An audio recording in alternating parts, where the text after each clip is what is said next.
Yeah. So of the people you see on stage, there are 59 different high schools represented from Florida, Georgia, Alabama, North Carolina. Got to remember North Carolina. We did have a student from Texas in the Orange Band, so she won the award for coming the furthest distance. But it's been great to have such a broad cross section of representation of programs here, learning together, getting to know each other, and working together under just a fantastic human and a great musician. So I will welcome at this point and invite you to welcome Ms. Michelle Fernandez, who I'm sure will talk a little bit in between the numbers. But please welcome Michelle Fernandez and the Blue Band.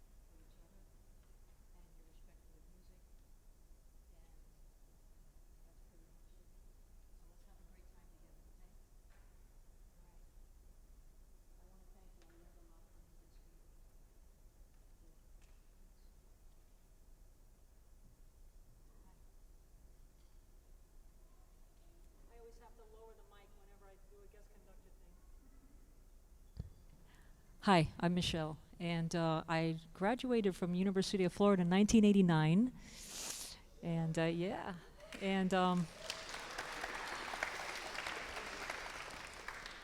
I'll tell you what, I actually came up here on an oboe scholarship, and I really wanted to be a trial attorney, so I figured that I could major in music education to keep my scholarship and keep music in my heart because I couldn't let go of it, and because for law school you need an undergraduate degree and then you apply to law school and you get in. So right before I graduated, I got a phone call from my old high school, Miami Senior High School, and it was my principal, who I had not seen or heard since I graduated 4 years prior.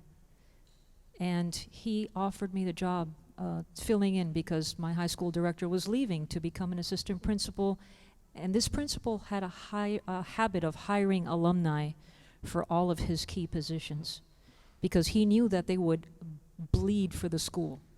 Miami High has a cult following. If any high school in the country had a cult following, that's maniacal in the best way, it's Miami High.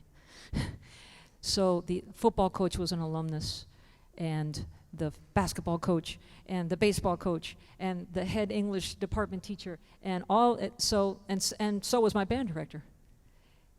My band director also graduated from here too.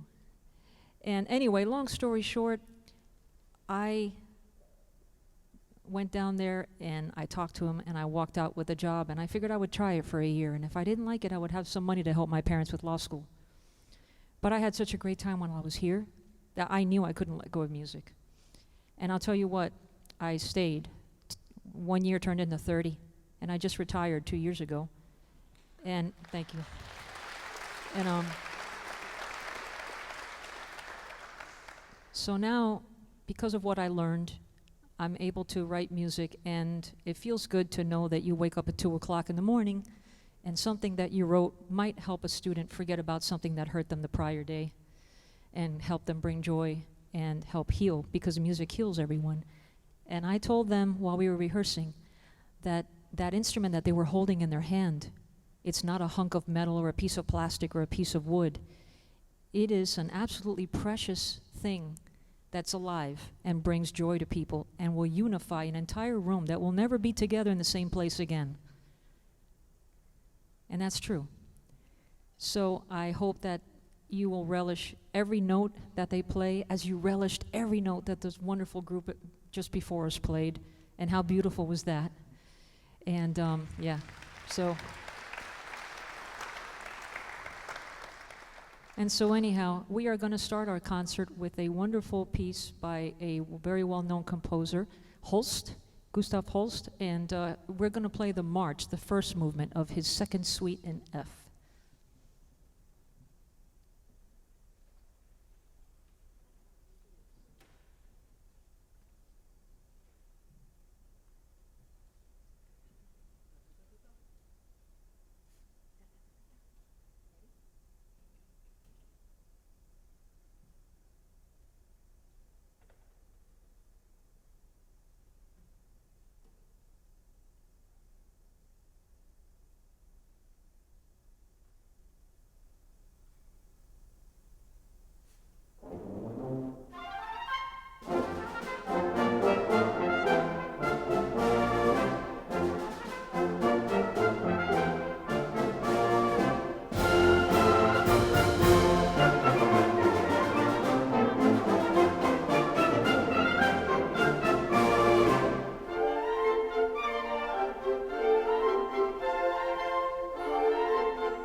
Thank you. And this next piece is actually I'll admit it, it's my very first attempt ever to write a piece for symphonic band. I normally write big band jazz music, even though I play oboe, go figure that one. But so this past summer, I was watching TV and I was writing and I was working on a big band jazz chart. And again, I've had people say, well, you're right, you play oboe, maybe you ought to write something for symphonic band. Okay, I'll give it a shot. But not yet. And I was watching a TV, I was watching the news, and there was something about, not to get morose, so I'll keep that short, but there was something on TV about the bombing of a children's hospital in Ukraine. And it upset me so much. I don't know what happened. I didn't even think about it. I got up, I walked around, and then I sat back down, and I didn't even, I don't even remember the rest of the process, if to be perfectly honest with you. I opened up a new score, and just this melody came out, and I just started, and in about 10 hours, I was almost completely finished with something. And I guess it was just, cathartic. And it's called A Slavic Heart, and it's a tribute to the children of Ukraine. And throughout it, it's very cinematic as far as, and it wasn't intentional. I just saw these pictures in my mind, and that's what kind of happened. The beginning part of it is you can kind of picture a village, normal life, a pride of a people, a pride of a nation. It could apply to any country, it doesn't matter. And then you hear like just I pictured the upper woodwinds are the children's voices, and the trumpets are the parents, and the low brass and the percussion, not to give them the dark label here, but in this particular piece, after that village section, they depict the invaders. And as the piece progresses, you can kind of hear the children fleeing, you hear bombs exploding, you hear this ominous, something is about to happen. You hear the parents crying out, you hear chaos. And then, unfortunately, you hear church bells, and you can imagine what that means. And then after that is a theme that I talk to the kids a lot about. If something major in life happens to you that's difficult, pick yourself right back up and keep fighting. Period. And the saxophones will help us with that. I kind of incorporate a Cossack dance where it's kind of slow right after that, and it picks up, and it picks up, and then fighting and fury, and bam, and you're not taking us down. And I ask them to let that be a metaphor for life, to never let anything take them down, no matter what. So again, this is called A Slavic Heart.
Thank you very much.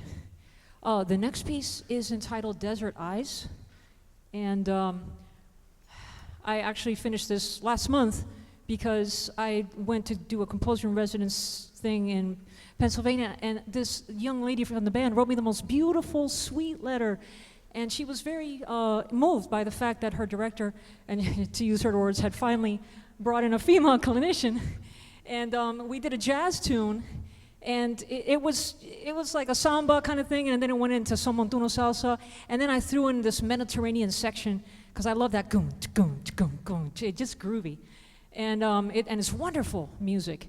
And she was so moved because she's from Syria, and she said she felt represented. Anyway, her letter was so emotional and so beautiful. It was 2 pages long, handwritten. I actually wrote this piece for her, and I sent it to their director as a gift, and it's called Desert Eyes. And I figured, you know, when a student inspires you to write something that will bring joy to other students, isn't that cool? From a letter. Yeah. So, anyway, on this one, you know, I told the kids, picture, you know, the whole, you know, you're out in the desert and you're riding this gorgeous Arabian horse and your hair is flowing and, you know, the night falls and then you're at this peaceful oasis and you're looking at the moon glimmering on the water, and then you get back on your horse and, you know, riding off into the sunset. Anyway, I hope you enjoyed it. It's called Desert Ice. I've only ever heard it on computer, because I retired, so I don't have a band anymore. So it was beautiful to be able to hear human beings, human souls playing. So thank you. All right, you ready? You guys have a great time with this.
Thank you. There's no dig on Lourdes, but I'm so glad I've stayed becoming a band director. All right. So the next piece is by a famous composer, Bizet, and it's a section of Les Arlésiennes, which is Farandole.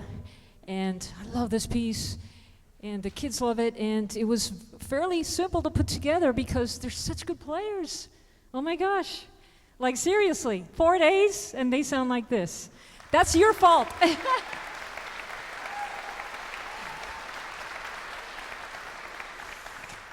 And when I mean that's your fault, I mean it in the coolest way because you supported them. You supported them. That's why they sound like that. Now remember the first day they brought the horns home? You're chuckling, right? You know, all those kind of sounds, you know? And listen to them now. So anyway, L'Arlésienne.